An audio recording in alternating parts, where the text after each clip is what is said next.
तेनालीराम के बारे में आपने सुना ही होगा। उसी से जुड़ी हुई एक कहानी आज मैं सुनाने जा रही हूँ। समय के साथ साथ राजा कृष्णदेव राय की माता बहुत वृद्ध हो गई थी। एक बार वह बहुत बीमार पड़ गई। उन्हें लगा कि अब वे जल्दी ही मर जाएगी। उन्हें आम से बहुत प्यार था, बहुत पसंद था, इसलिए जीवन के अंतिम दिनों में वे आम दान करना चाहती थी। सो उन्होंने राजा से ब्राह्मणों को आमों को दान करने की इच्छा जताई। वह समझती थी कि इस प्रकार दान करने से उन्हें स्वर्ग मिल जाएगा। सो कुछ दिनों बाद राजा की माँ अपनी अंतिम इच्छा की पूर्ति किए बिना ही मृत्यु को प्राप्त हो गई। उनकी मृत्यु के बाद राजा ने सभी विद्वान ब्राह्मणों को बुलाया और अपनी माँ की अंतिम अपूर्ण इच्छा के बारे में बताया। कुछ देर तक चुप रहने के बाद ब्राह्मण बोले, यह तो बहुत ही बुरा हुआ महाराज। अंतिम इच्छा के पूरा न होने की दशा में तो उन्हें मुक्ति ही नहीं मिल सकती, वे प्रेत योनि में भटकती रहेगी। महाराज, आपको उनकी आत्मा की शांति का उपाय करना चाहिए। तब महाराज ने उनसे अपनी माता की अंतिम इच्छा की पूर्ति का उपाय पूछा। ब्राह्मण बोले, उनकी आत्मा की शांति के लिए आपको उनकी पुण्यतिथि पर सोने के आमों का दान करना पड़ेगा। राजा ने माँ की पुण्यतिथि पर कुछ ब्राह्मणों को भोजन के लिए बुलाया और सभी को सोने के बने आम दान में दिए। जब तेनालीराम को यह पता चला तो वह तुरंत समझ गया कि ब्राह्मण लोग राजा की सरलता और भोलेपन का फायदा उठा रहे हैं। सो उसने उन ब्राह्मणों को पाठ पढ़ाने की योजना बनाई।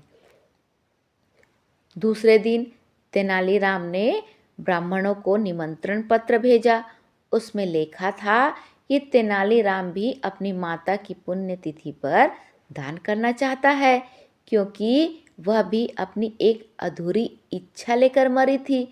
जब से उसे पता चला है कि उसकी माँ की अंतिम इच्छा पूरी न होने के कारण प्रेत योनि में भटक रही होगी, वह बहुत ही दुखी है और चाहता है कि जल्दी उसकी माँ की आत्मा को शांति मिले।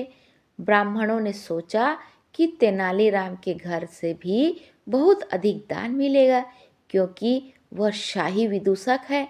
सभी ब्राह्मण निश्चित दिन तेनालीराम के घर में पहुंच गए। ब्राह्मणों को स्वादिष्ट भोजन परोसा गया। भोजन करने के बाद सभी दान मिलने की प्रतीक्षा करने लगे।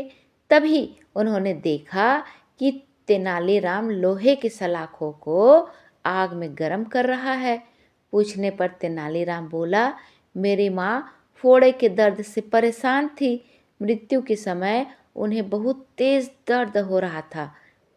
इससे पहले कि मैं गर्म सलाखों से उनकी सिकाई करता, वह मर चुकी थी।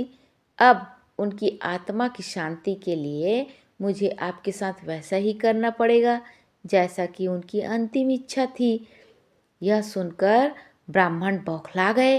वे वहाँ से तुरंत चले जाना चाहते थे। वे गुस्से में तेनालीराम से बोले कि हमें गर्म सलाखों से दागने पर तुम्हारी माँ की आत्मा को शांति मिलेगी? नहीं महाशय, मैं झूठ नहीं बोल रहा।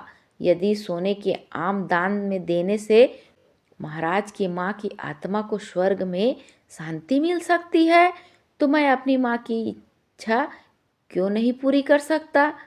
यह सुनते ही सभी ब्राह्मण समझ गए कि तेनालीराम क्या कहना चाहता है।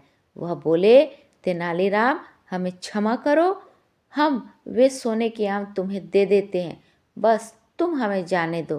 तेनालीराम ने सोने के आम लेकर ब्राह्मणों को जाने दिया, लेकिन एक लालची ब्राह्मण ने सारी बात राजा को जाकर बता दी।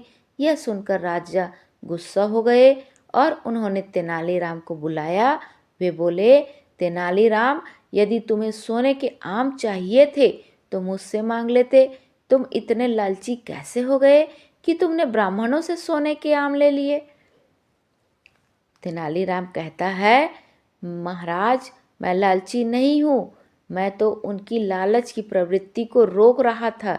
यदि वे आपकी माँ की पुण्यतिथि पर सोने के आम ग्रहण कर सकते हैं तो मेरी माँ की पुण्यतिथि पर लोहे की गर्म सलाखें क्यों नहीं झेल सकते।